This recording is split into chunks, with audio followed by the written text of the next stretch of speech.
Hello my viewers, welcome back to the channel. The video title, you know what this video is about. I'm making this one late at night and I feel like setting up the camera and everything, so I just set the mic up so I can do a voiceover and discuss, of course, the NBA review, because I will not be able to upload it tomorrow in the morning, so I won't upload it tonight. But the NBA review of the week, this is week 7. We see some great things happen. Luka Doncic returned as well. You know, he missed about what, 5 or 6 games. The Mavericks are still doing pretty good without him, but he missed about 5 or 6 games in a row. Came back and been dominating. Playing some very good basketball. You look at some of Luka numbers out there. He had a triple-double last game versus the Raptors. Was dominating out there. 30-point triple-double, 30 points, was 9 for 20, 13 rebounds, 11 assists. Then after that, then before that, he had a triple-double as well against Washington, 21 points, 10 rebounds, 10 assists. Then in Memphis, he had 37 points, 12 rebounds, 4 assists. And then in Portland, he had 36 points, 7 rebounds, 13 assists. He been balling. He missed was it 1, 2, 3, 4, 5? 5 games. He missed 5 games.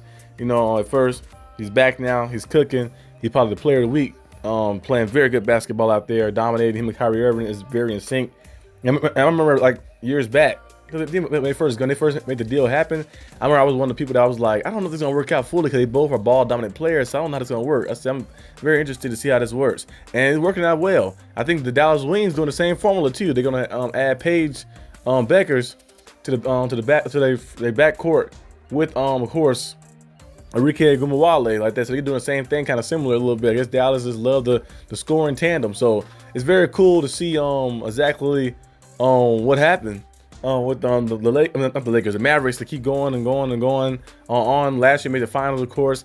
They played well in the playoffs. In the finals, they just didn't have enough guys around the perimeter who can guard like that. Get some of those guys the Celtics had. You know, Jason Tatum and of course the Jaylen Browns, the Derek White. Those guys were just very explosive around the perimeter. They was able to create their own space and create their own shot and everything. So the Mavericks kind of struggled at that aspect. But overall, they was just dominating. And this season so far, they've been playing very good basketball too. So we'll see if they keep it up.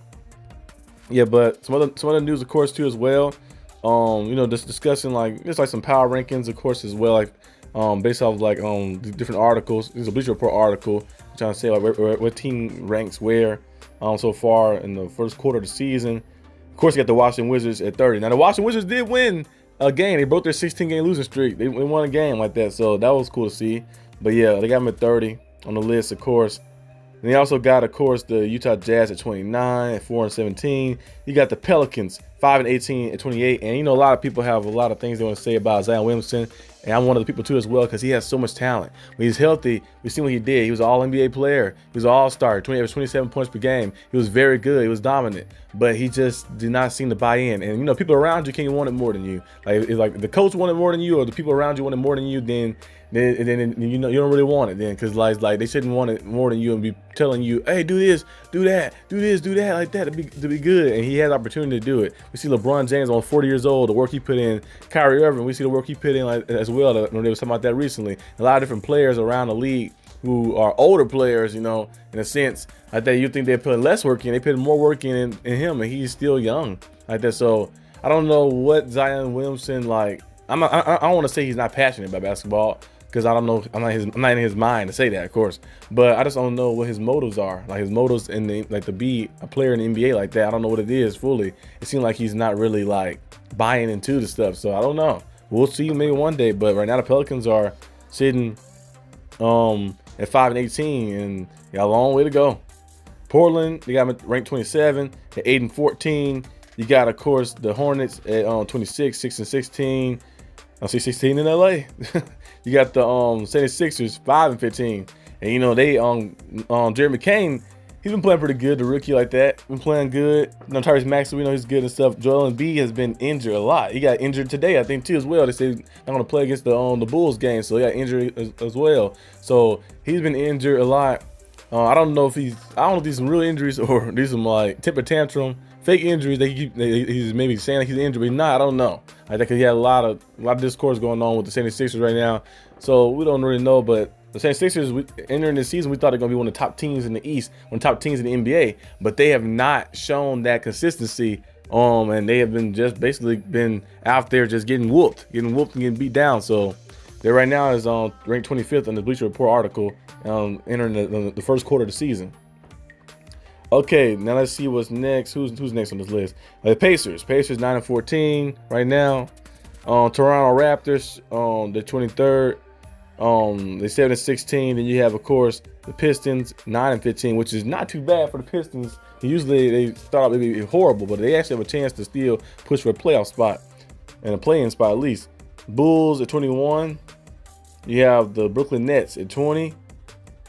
You have, of course, LeBron James and his Lakers at 19. The Lakers started off pretty good. They still got a winning record, 12-10. But they lost some games, like the past few games. The game Miami Heat went out there and put a beating on them and beat them by a good margin. That was a crazy game too. So what did we have? 138 to like 90 something or something like that. So yeah, the Lakers have, I don't know, their roster just always seems like it's just stale. Like it's depleted a little bit in a sense. Like we know LeBron James, Anthony Davis, Austin Reeves, those guys are the guys there. But I feel like their roster always seems depleted, like they're missing a lot of things like that. Missing playmakers, missing a true point guard out there too as well. Missing guys who can play defense around the perimeter consistently. That one rookie they got too as well, he's been playing very good too. But they just something missing something like that fully. Like every year they seem like that. A lot of people always blame the coach. They be like, well, Darvin Ham is doing this.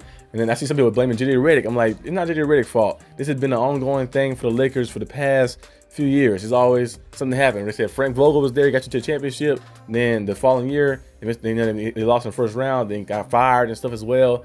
And then the roster just wasn't the same. And then after that, Darvin Ham got you the conference championship. And then the following year, he got fired after that season too as well, which was his last season that happened. JJ Redick, we're gonna see his fate. Is he gonna get them somewhere and then get fired after, or something crazy gonna happen? But like the formula won't change until you switch the structure of the roster and you start actually putting the right pieces in on the roster. But what do I know? Okay, moving on to the next one. We got the Sacramento Kings at the 18th spot. They're 10-13 right now. You got the San Antonio Spurs 11-11, the 17th spot. You have the Miami Heat, our Heat, 10-10, but actually the Heat just won today versus the Suns as well. They won 119-111. So the Heat are now sitting at 11-10 now, doing their thing. The Heat probably have better records. A lot of games they lost that was very close, and some games that came out to the wire, like a few games, like the game against the Pistons with Coach Spo called the timeout when you have timeouts, and many other games too as well. You're like, okay, the Heat could have won. Like we'll like lose in the final few seconds, like they're losing by 1 point, losing by 2 points, and like 3 points, and still losing games that are very close. So it's a lot of games that could have went the Heat way. But the Heat are playing better now. I think the past few games have been playing better, more in sync. Tyler Hero is playing at an all-star level, but need to still see more. I still want to make a trade probably as well to add a playmaker to the team, but we'll see what happens. Atlanta Hawks are on 12-11, a 15th spot. Then you have, of course, the Phoenix Suns at the 14th spot. Nuggets 13th spot. Jokic dropped 56 points, triple-double, and lost today. I'll be highly upset that happened. Minnesota Timberwolves are 12th on here. The Clippers are 11 on here, doing their thing too as well, like team ball. The Bucks, they started off hot, they started off rough, but now they got kind of been very hot like, so far. The past few, the past games, like the past like 10 games, they've been balling. Giannis been going out there dominating. Houston Rockets at number 9. Ime Udoka doing a very good job with the Houston Rockets. Got them going. Last year, he implemented his culture a little bit. They missed the play-in and stuff like that, missed the playoffs, but it still was a team that's very competitive. This year, we're seeing him implement his full culture. Guys are buying in to play defensively and bringing out the best of his players. Of course, there's still some inefficient scoring, like from Fred VanVleet. He hasn't been shooting the best, but overall, they've been bringing the best of his players, been in the right spots. They've been doing their thing. Warriors at 8th spot. Grizzlies at 7th spot. Magic at the 6th spot. You get the New York Knicks at the 5th spot. Dallas Mavericks at the 4th spot. Cleveland Cavaliers at the 3rd spot. OKC, 2nd spot. And number 1, of course, is Boston. Like that. So that's kind of the list that Bleacher Report had, the NBA Power Rankings, where everyone ranks and stands after the quarter mark of the season. They made that a day ago. So yeah, that's one thing to discuss. Also, of course, some trade rumors, a lot of rumors going on. People have, like I mentioned it earlier on my channel on that video I did with the Heat. Colin Sexton, maybe in the mix. Some people still had a trade lingering around talking about maybe LeBron could find his way to the Golden State Warriors. I don't know if that's going to happen. I don't think that'll happen right there. But they still have a trade that they do want to see Stephen Curry get another guy next to him. Lord Marketing was a guy who was probably was targeted by the Warriors, but after the Jazz just paying this big money, I doubt he get traded, of course. They paid that big money to him. So we'll see exactly what happens fully. With that, a lot of different trades. You know, Jason Tate is another person named circulating my trade rumors. Colin Saxton, like I mentioned, John Collins, of course, as well. Was it Bruce Brown, the one that plays for the Nuggets? That used to play for the Nuggets. You know, he went to the Pacers and stuff as well. His name was circulating around too as well. Now he's on the Raptors and stuff. He's the guy who can go out there and be a piece on a championship team. I think he hasn't really played too much this year. He's been injured. I think been out a little while too this year. So we'll see. Did he play this year fully? I don't know if he played this year at all. I actually haven't seen him really too much. So I think he's been injured most of the time like that. So we'll see exactly, unless he's just not playing or something. I don't know if he's injured or not. Yeah, I think he's still injured. Yeah, he's been injured the whole season. Yeah. So he hasn't debuted yet with the Raptors, on the Raptors now. So he's still a trade target for some people as well too. So we'll see if he's finding himself on a different team. But a lot of trade rumors going on, a lot of things happening. But it's really all I have for today's video. Just a little update. Nothing crazy major happened this week fully. The in-season tournament is still going on, so we'll see exactly what happens. But yeah, that's all I got. And I'll see you guys probably tomorrow, of course, on Football Sunday, discussing the Steelers, discussing the NFL, and all type of things like tomorrow. So see you then. Peace out.